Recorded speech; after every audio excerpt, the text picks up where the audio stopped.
Ooh, okay.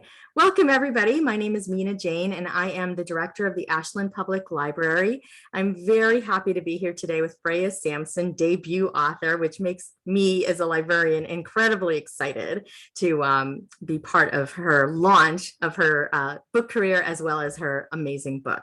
So before we get to our Q&A with Freya, I just have a couple of things to say. One is I would like to thank a few people. One is Team Penguin Random House, who brought this program to Ashland Public Library. We were really excited to hear from them, and Tara O'Connor, who's here, helped us bring this program together. We'd like to thank the Friends of the Ashland Public Library who support all of our adult programming, and we couldn't do this without them.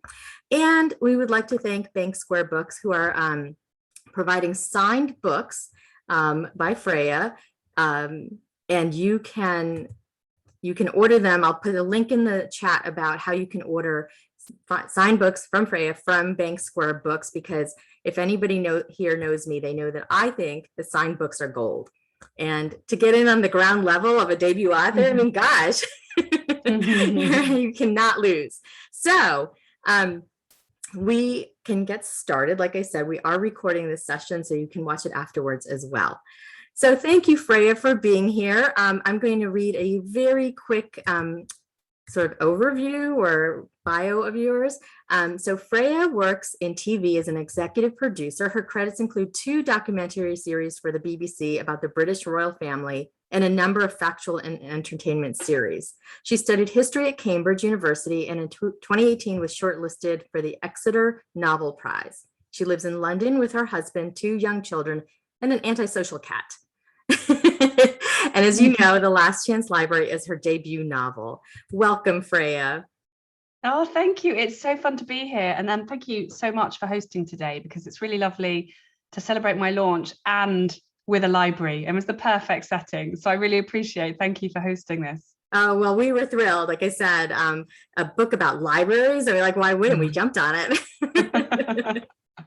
So let's get started with The Last Chance Library. And I know it's called something else in the UK. Is it just The Last Library? Yeah, that's right. Yeah. Okay. And so it comes out today here in the US. It comes out on Thursday in the UK. So everybody's getting a little bit of a sneak peek here. I was very fortunate to read an arc of the book. So I'm going to try really hard not to give any spoilers. So can you tell us a little bit about Last Chance Library? Sure. So it is about a shy young woman called June, who she's grieving the death of her mother, who died 8 years ago. And June has never really recovered from the death of her mum. She's retreated into books and stories and created this very safe little world for herself, where she works in her local library. And then she comes home in the evening and she eats Chinese takeout and she rereads her favorite books. And that's this very safe, happy little life she's created. And then one day the library is threatened with closure, which is something that is happening. I mean, has been happening for a while here in the UK. And that just completely blows her world apart, because the library isn't just where she works, it's also where her mother worked. Her mother was the librarian. So the library is a real connection to her mum, and the idea of losing the library is really losing that connection. So some rather eccentric library patrons form a group to fight for the library, but she is banned from taking part. So the story is about the fight for the library, but also June learning to sort of come out from behind the books and start to write her own life story. Wow. And all of that is true, but I think that it's interesting to me to see her growth through the book, because, you know, a lot of stereotypes are for librarians, you know, where, you know, we wear buns in our hair, we wear glasses, we're like, shh, all of this. So she actually starts out sort of like being sort of a stereotypical librarian, very shy, very quiet, but she sort of finds her own voice through this story. She does. I mean, I was really conscious of these stereotypes. She does have a bum. I could not give her a bum. I didn't put her in a cardigan, though, which is quite a stereotype here about librarians wearing cardigans. But, you know, so at the beginning, she is incredibly shy. She has no self-confidence. She's really, I think because she's just retreated over this, she never went to university, she never followed any of her dreams, she stayed at home to care for her mother when her mother was sick. And she lost all her friends. So she's really very, very shy and has no awareness really of what anyone else thinks of her. We see through the eyes of the patrons of the library that they see all her qualities, that she's kind and warm-hearted and generous, but she can't see that herself. And so I think the journey is really about her through these growing connections with the community of the library, realizing some of her own strengths and starting to find that voice that is there. It's been there all along. She's just lost it, and she needs to find it. Right. I loved the cast of characters actually, because they one of the things we always say about libraries is that anybody can walk through the door, and you never know what you're going to have day to day. And I really found that in this book is that people were unexpected. But yet they all had this common love of libraries and books that was really heartwarming. So my question for you about the characters is, how did you develop your characters, especially as a new author? Like, were they just writhing around in your head and needed to be told, or did you really plot it out, like what each character would do and how would they interact with each other? So I think I realized that this answer might sound really annoying. If someone else said it, I'd be really annoyed by it. But actually, they did just come. So the second I had this idea for this book, lots of them were there. Stanley was there, this older man who comes to the library every day. He's kind of sort of loosely based on someone I would see in my local library. Mrs. Bransworth was there. I knew I just had this like sort of grumpy, slightly sweary older lady who would come in and complain about everything. I just sort of had quite a lot of a sense. And then, but there were initially quite a few more characters. And so what happened in the end was a bit of kind of merging of characters. But I wanted them all to have they all come to the library for a different reason. They all have a different kind of, and I wanted to show through each of them and through their backstories for each of them individually why the library was so important to them. Mm-hmm. Well, again, I think that you did a stellar job of that, because Thank you. they were varied, but they came to like that they had that love of the library and what it meant to them and to the community. What's your history with libraries? I mean, it's so obvious to me that you have a deep understanding of the importance of the community library. So I bookish child, loved going to the library, or have always used libraries, but for books. I mean, I think for a very long time, like a lot of people really, I would go into the library, I would borrow a book, and then I would leave again. And that was kind of my rather simplistic relationship with the library. I loved it, but it was all about books for me. And then when my daughter was born, 7 years ago today, in fact, today is her birthday. So when she was born, and that sort of changed a bit for me, because I found early motherhood quite difficult. I felt quite isolated. I live in London. I had, a busy life, but suddenly all that ground to a halt. I felt quite trapped at home with this terrifying newborn. And so my local library really did become my lifeline. I started going. I took the first time we left the house alone without my husband or family member, we went to rhyme time, nursery rhymes at the local library.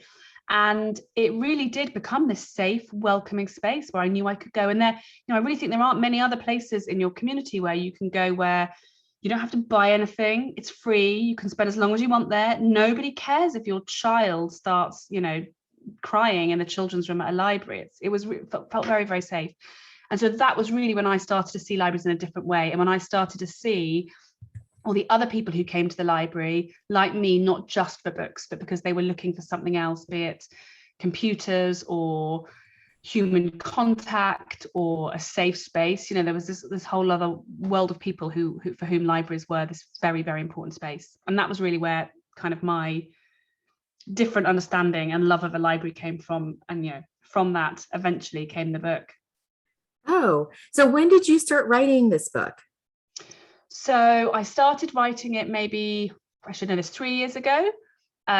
So I was writing another book. I was doing a writing course. I'm writing a different book, not a good book at all. And I used to go to the library to write because I'm a real people watcher. Like June, my main character, I love watching people in the library. It's a brilliant place to get inspiration when you're writing, because you can just sit there and watch the world around you. And I was in the library one day, and I'd had this idea in the back of my head about libraries, but I didn't really know how to tell it. And then there was this older gentleman who I quite often saw in the library come in to read the newspapers. And I saw him there this one day, and he often used to try and talk to people, but nobody would really ever talk back to him. Sadly, British people are not very friendly.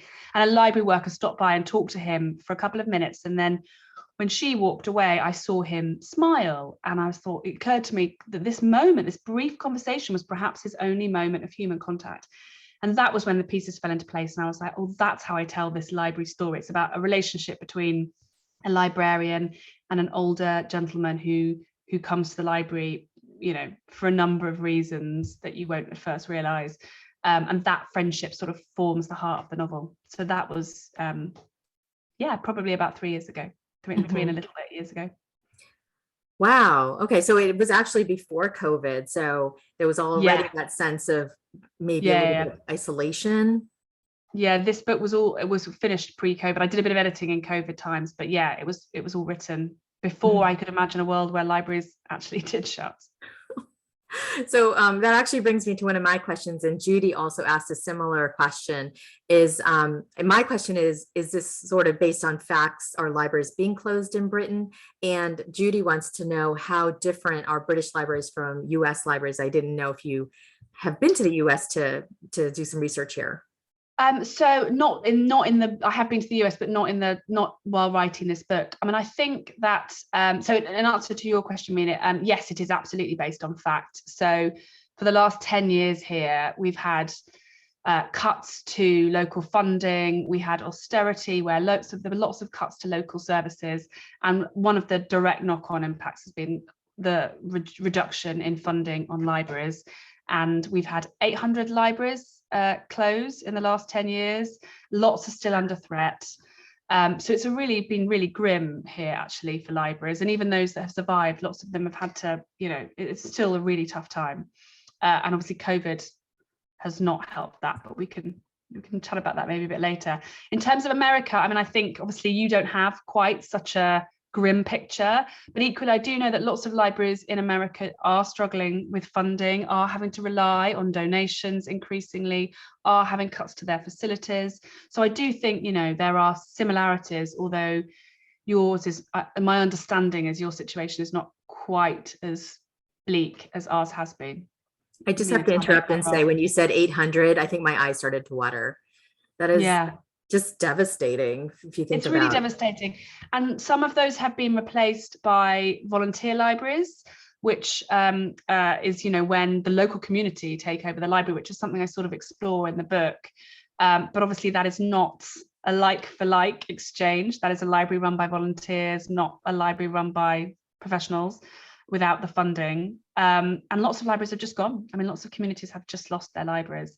And that was really absolutely at the heart of the book for me, was because I was losing a library isn't just you losing a place to get your books, is it? It's and one thing we've really seen in the pandemic has been just how much people rely on libraries for things like digital access. If you take away a library, you take away lots of people's only means of connecting with the outside world. We've really seen that recently, I think. Right. Like you said, the isolation was a thing even before COVID, and then it became more so. And as you said, libraries can become a lifeline for people that are really struggling, which is interesting. But certainly, like my first degree was in social work, and I absolutely see how librarians are the bartenders of the book world. And we hear it all. I know, if only we were allowed to have drinks in the library, that would be all of it. But we're not. Anyways, I stray. And Tara says, aside from your main character June, who is your favorite character to write and why? So they were all a lot of fun, actually. I have a real affinity I love sort of the slightly eccentric I'm really drawn to characters who are a bit unusual, a bit funny, and so there was a lot of I had a lot of fun writing a lot of these characters. But I think my personal favorite is Mrs. Bransworth, who is this older lady who comes into the library, and she complains about every single book she borrows.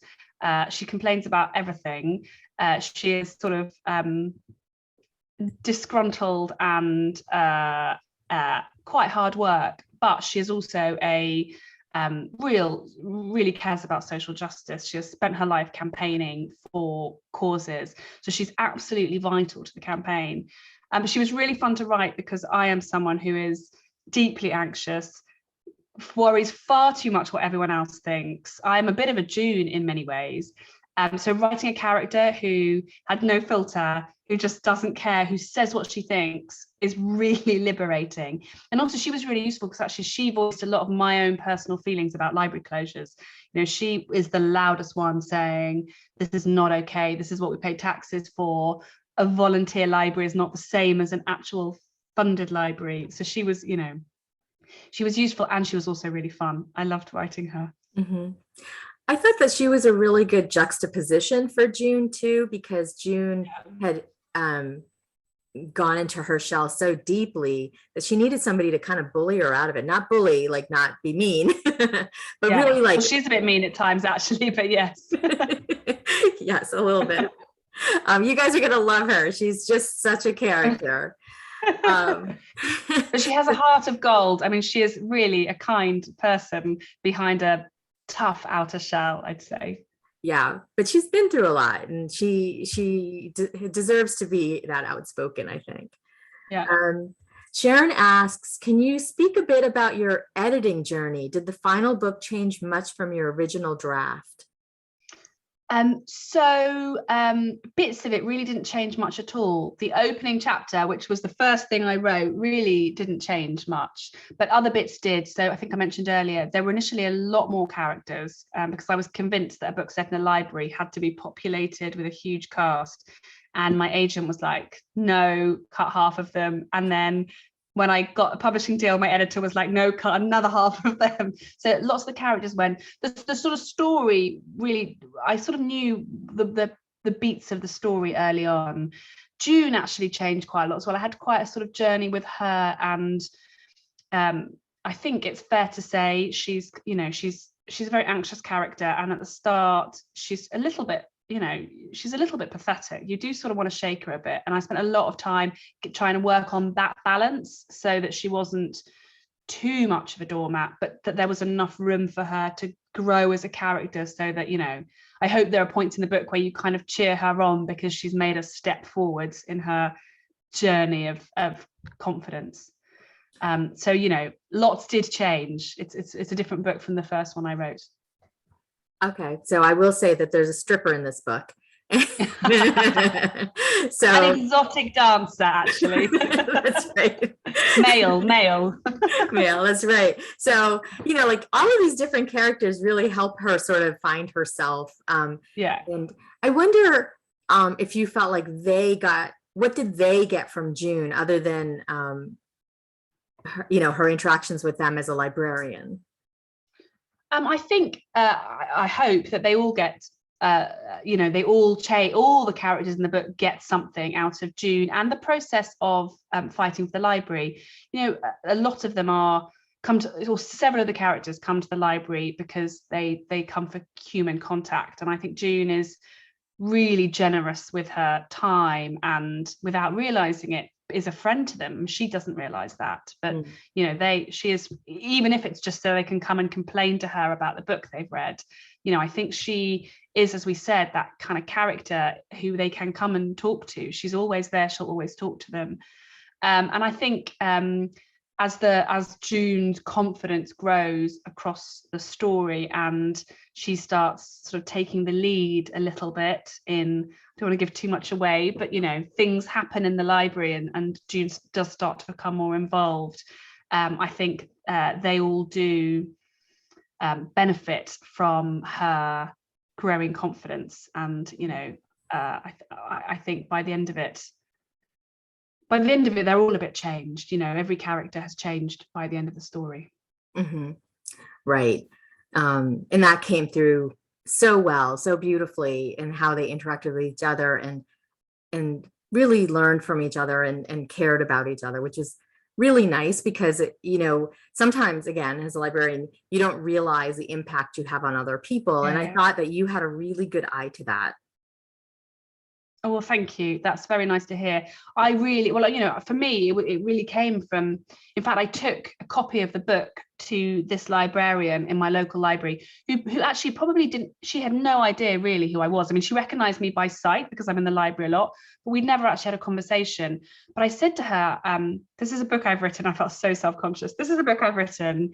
And the reason I've written this book is because I brought my daughter when she was 3 weeks old to this library, and you took a rhyme time session, and I came with my daughter, and it was kind of transformative for me really in my confidence as a new mum. And then I started coming to the library more, and now I've written this book, and it's all really good. And she was very moved, and she said exactly what you said. She was like, we never hear we never hear the stories of the difference we make. And actually, she was quite emotional when I sort of explained the impact she'd had on me, not just from the book, but as a new mother.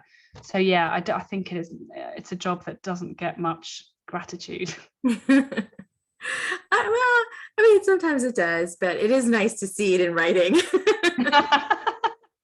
It makes it official. Yeah, exactly. If anyone ever questions, you're just like, there's a book about how good we are. That's right. And I thought, it was very easy to read. I actually, one of my questions is about the writing process for you, because as a new writer, one of the things that I've noticed with newer writers is that they throw the kitchen sink in. They're trying to accomplish a lot in one book. And I noticed you didn't do that. You really stuck to what maybe your goal, I don't know. Like, how did you keep it really, really straight, really straightforward? Well, thank you. I'm glad that you think that. I don't know really. I think good editor. I had a great editor who was really helpful in making sure that things that weren't necessary were taken out of the story. But I had quite a clear. I knew what I wanted to do. I knew the two strands of the story, which were June's journey and the journey of the library and the community within the library. And so I was pretty strict. Also, I do think my background is TV, and so I'm really used to editing. Like a lot of my TV life is spent in an edit suite. I make factual television programs, documentaries, and entertainment. So I'm quite used to cutting away, knowing the bits you love, but you're like, it doesn't help the story. It's got to go. So maybe that helped a little in, learning to be brutal with my own work. The brutal part I get.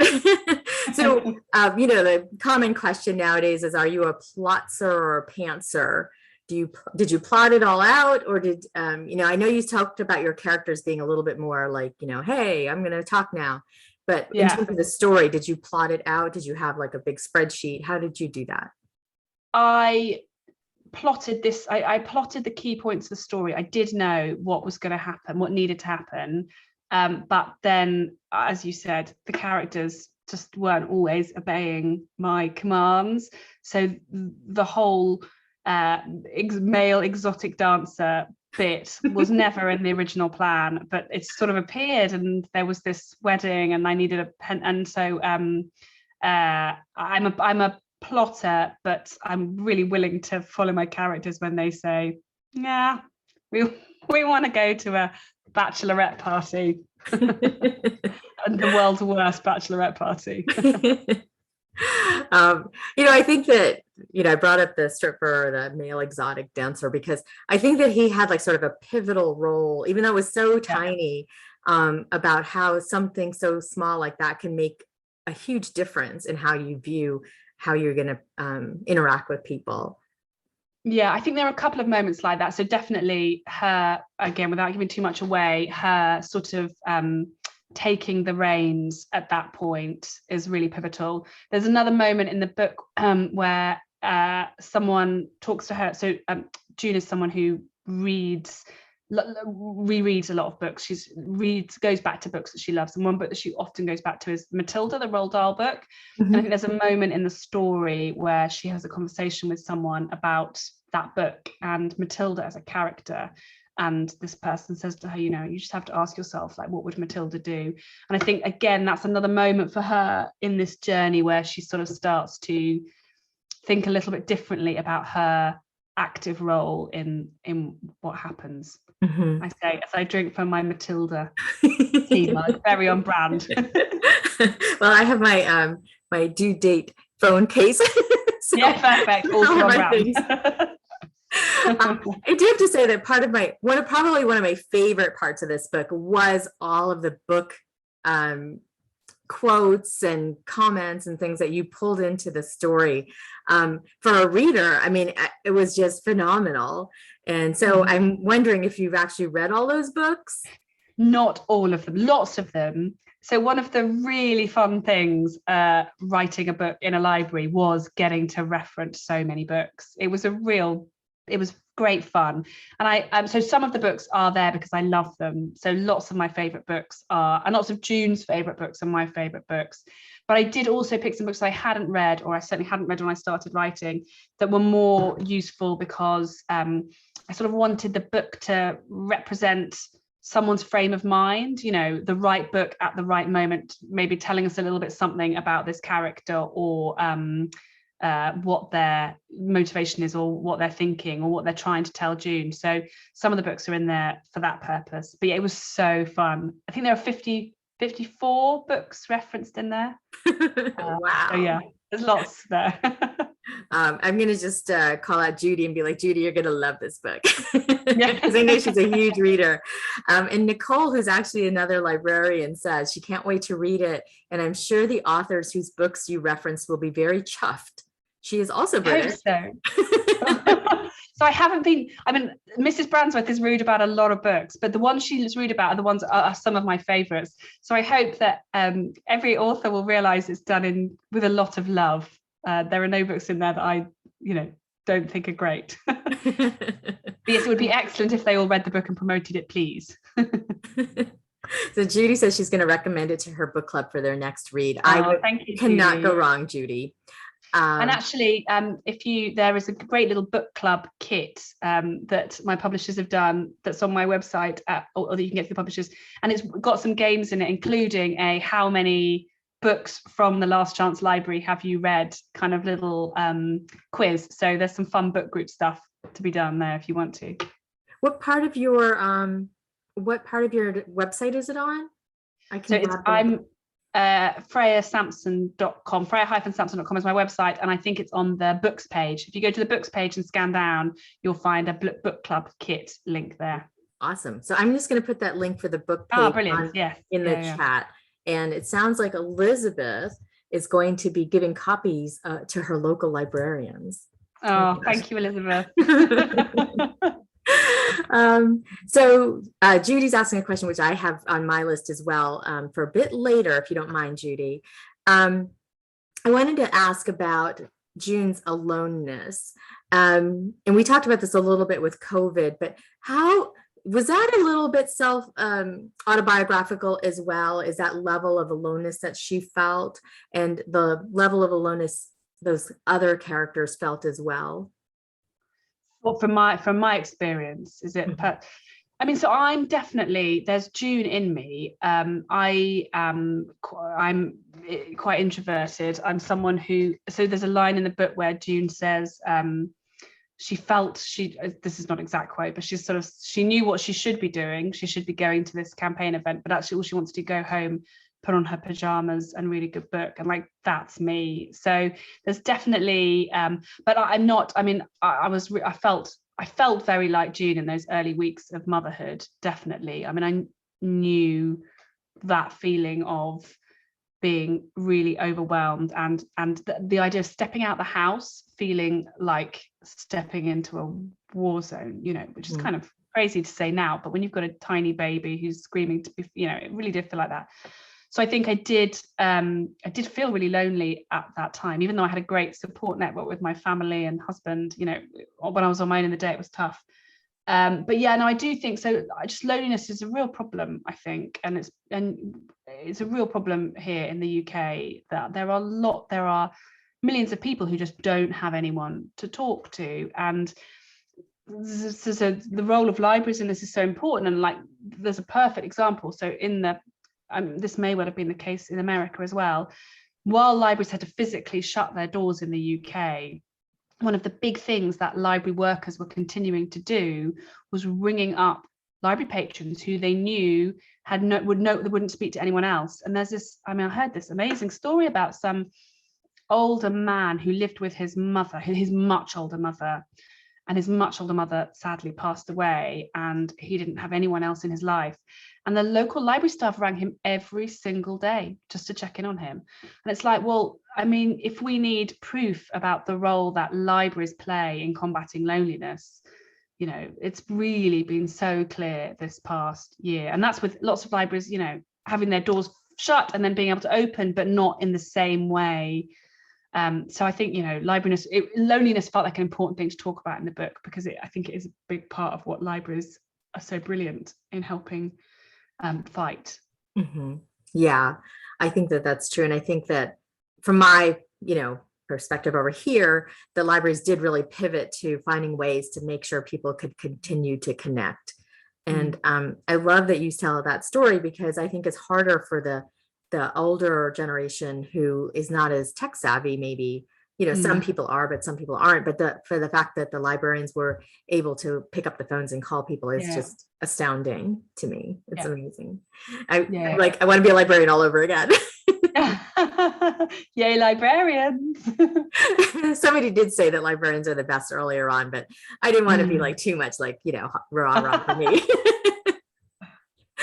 Okay, so you had in your bio, it said that you had gotten shortlisted for the Exeter Writing Prize. So is this actually your first book, or were you writing before? So I did a writing course run by the Faber Academy, which is a writing school here run by the publishers Faber and Faber. And I wrote a different book on that course, a different novel, which I then abandoned at the end of the first draft, partly because I knew it wasn't good enough, but partly because this library story was like lodged in my brain and wouldn't go away. So no, it's the first novel that I've got beyond the first draft stage, and it was shortlisted. It was this novel that was shortlisted for that prize 2 years ago, I think, 2.5 years ago. So they must have thought it was great if it got shortlisted, and you didn't like it. Oh no, so it was the Last Chance Library that was shortlisted. Oh, okay. It was like it was like when that was still a work in progress, I submitted that. And so no, it was this one. No, that other one will never see the light of the day. It really wasn't great. Oh, that's so funny. I told this story to another author. I actually wrote a book when I was like 8 years old. I wrote a Nancy Drew book, and I threw it. It was horrible. I threw it away, and I forever regretted throwing it away, because even though how horrible it was still that effort that was put into it. It was a total romance. It was so me. But Ned and Nancy, got together. Yeah. As much as it can when you're 8 years old. So like I think that probably, and I'm not a writer, so I would imagine that you've sort of been writing all of your life. So I have been telling stories all my life. And this is a slightly embarrassing thing to admit. And I know my mum is watching this and will laugh. So I used to, as a child, this does make me sound really strange. I used to go to the bottom of our garden, and I would spend hours just like walking around the garden, like making up stories. And we didn't live in a stately home with a huge garden. We lived in a terraced house, and I would, a garden overlooked by all our neighbors, but I would just go and get lost in stories. So I've always told stories, but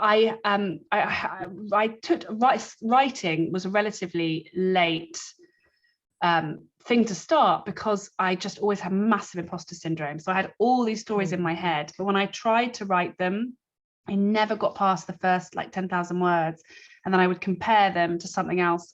I would pick up a book, Pride and Prejudice, and be like, oh, what I'm writing is terrible. I'm a really bad writer. No one will ever want to read my work.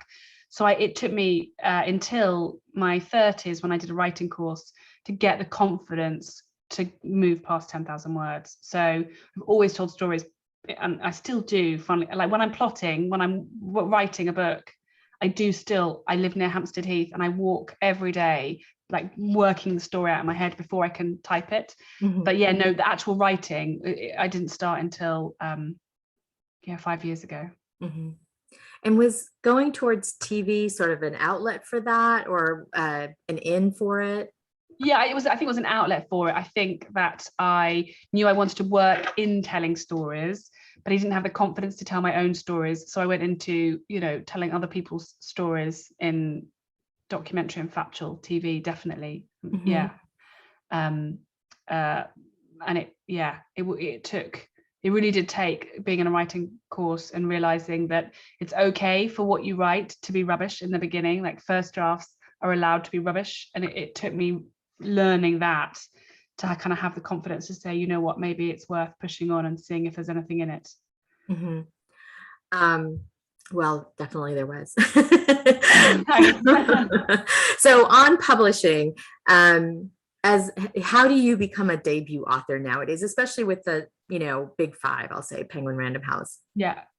So I finished the writing course and I then went off and wrote this book. But this particular course I did has at the end of the course, they do it I think it's called Agents Day, where they invite some agents in and you get to read like 2 minutes of your work.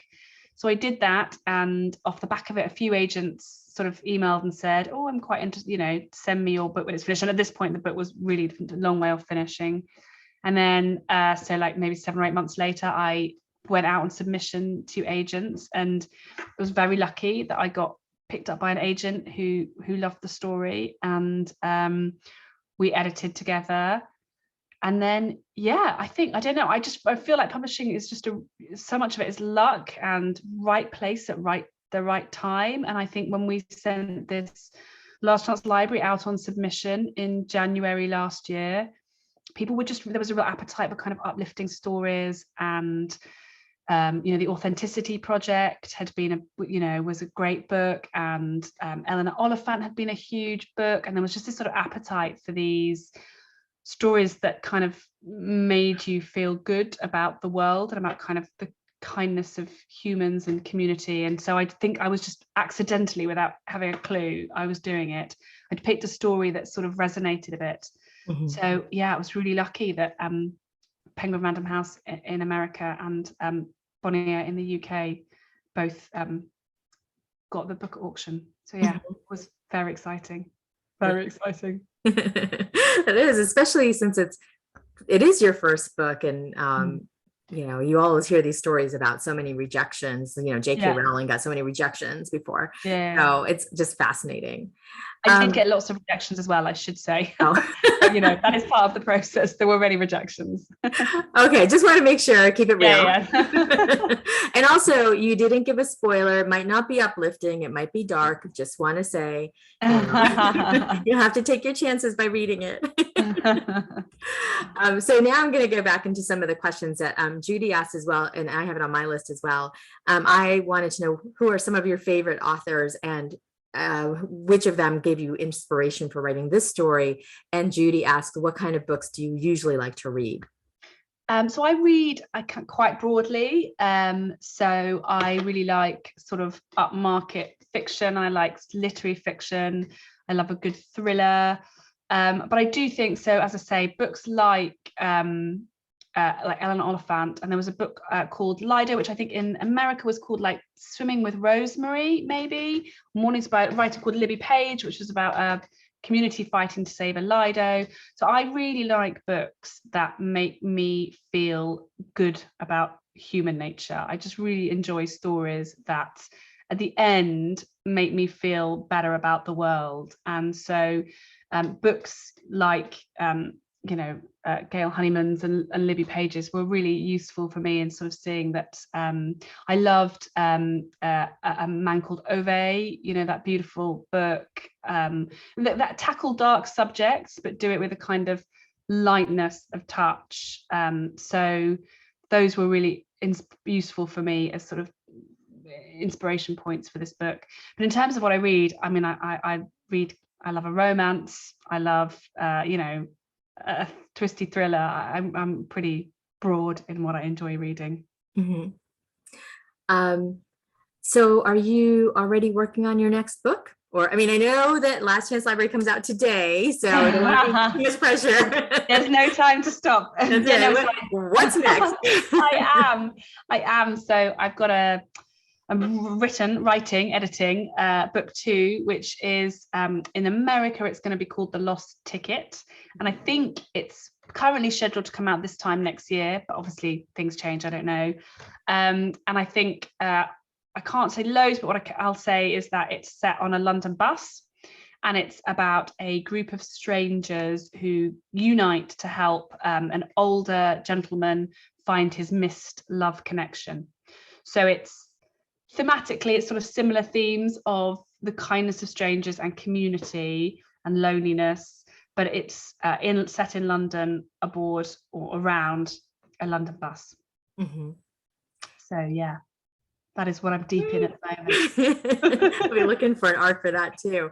I actually was going to comment on one of my favorite themes in books is sort of like this found family type of, I don't want to call it a trope, but theme, which I thought, again, in this book was really well done, because June has been suffering for so long and missing her mother.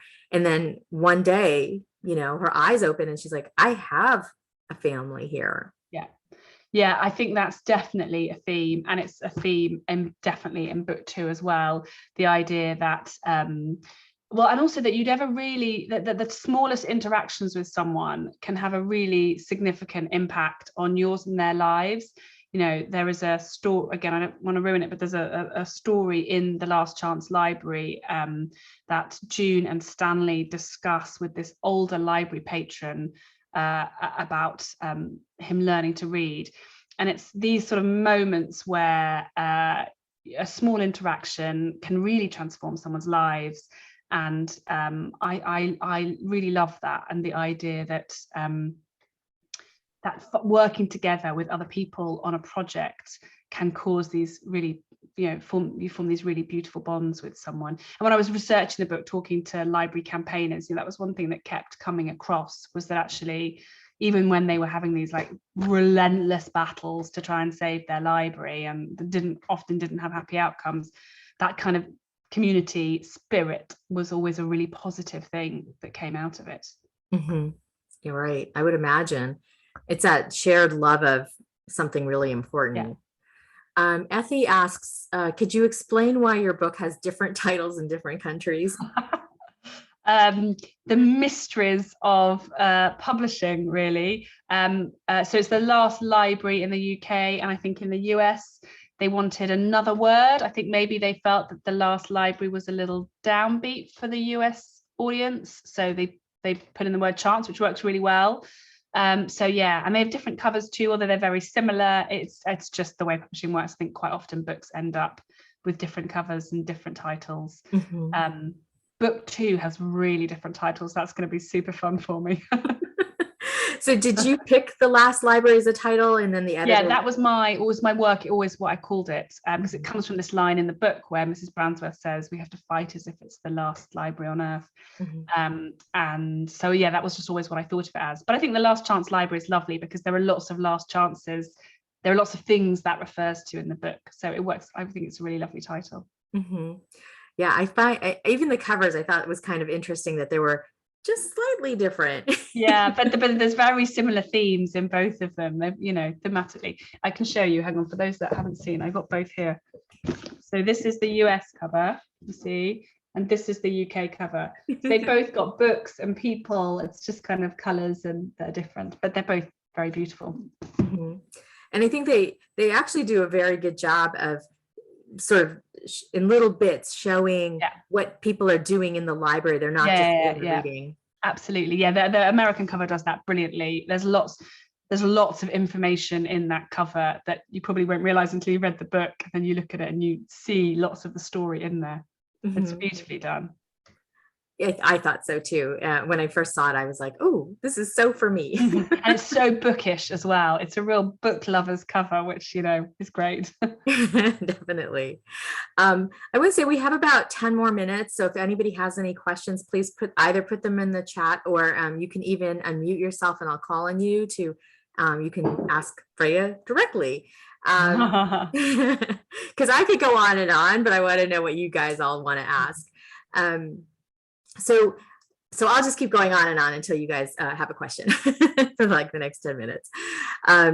What kind of, other than actually visiting a library, what kind of research did you do for this book? So I talked to library workers, I talked to library campaigners who had sort of been through the process that I was writing about. I talked to library volunteers, so people who whose libraries had been closed and who had taken over the running of libraries. I talked to other library users. So I was chatting, you know, I obviously did a lot of online research about what had happened with library closures. But one thing I realized really quickly was that, as I said, we've had lots of library closures here, but that they've all happened in a different way. Every council who's done it has done it differently and equally disastrously, frankly. But there was no kind of like, there's no boilerplate for how it happens, which is actually, as a writer, really useful, because then I was like, okay, I'm going to just make this work for the story. But I just talked to lots of people about their experiences, and spent a lot of time in libraries, which is great because it's a perfect place to work as a writer. So yeah, it's a lot of eavesdropping and spying in libraries. I know, I always get a kick out of when somebody donates their book to the whatever library I'm working in, and they're like, I'm a local author. I'm like, yay. I know that people do come to the library to write because it's a quiet place. You can get away from the noise outside. And Absolutely. sometimes those books really hit, and it's really, you're like, oh, they wrote in our library. It's our sort of like famous adjacent kind of thing. I think it's a brilliant place, and also because I can't sit in a vacuum when I'm writing. I need a little bit of activity around me, and libraries are perfect because there's always stuff going on. I mean, the idea of a like silent hush library, that just doesn't exist, right? There's always things around you, but equally you can sit in your little space and no one's going to bother you. So yeah, they are my it's been one of the hardest things of the pandemic. I mean, it's been hard in millions of ways, but not being able to write in libraries was really challenging for me. Yeah. Oh, I can imagine with 2 kids. So you had talked a little bit about what sparked your idea for the Last Chance Library. Can you say what sparked your idea for your next book? So this is going to make me sound deeply unoriginal in that my idea for book 1 came in the library, and my idea for book 2 came sitting on a bus. I think it is there's a similarity. I mean, they're very different books, but there is a similarity, I think, in that both libraries and buses are places where lots of different people come, where all walks of life kind of mix in together. And I think that I was really attracted in both cases for these environments where you can bring really different characters and put them together, and in quite a natural way. I mean, that's one of the hardest things as a writer, is finding ways to get your characters into the same room, and that wasn't a problem in the library, and the bus equally. But also for the bus, I think I was just I had this sort of, again, nugget of an idea about friendship, an intergenerational friendship, and that was kind of what was in the starting point, really, was this, how these 2 strangers could impact each other's lives. Mm-hmm. I love buses. I'm sorry? I love buses too, so I'm not a big bus fan, but I will look forward to that book. But it's lovely, and it's a really the bus route, which is a bus route I know really well, is a very kind of beautiful. It takes you through some great sights of London. So it's a love song to London as well, this book, which was really been fun as I sit in my house in lockdown to be able to kind of write about these places I love in this city. Oh, that is really nice.